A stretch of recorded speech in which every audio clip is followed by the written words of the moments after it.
Avrupa insan hakları dedik güya, sessiz kaldın haksızlığa be hey dünya.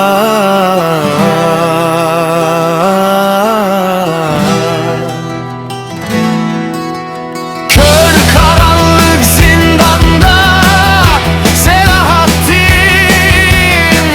duvarlar şahit, zaman suskun, günler esir.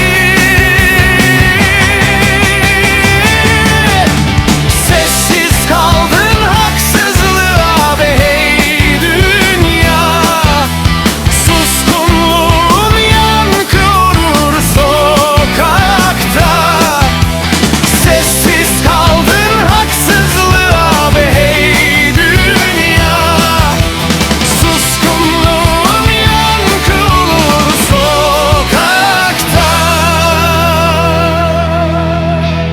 Zalimin zindanda yoktur yeri, mazlumun sesi olanın evidir ezelden beri.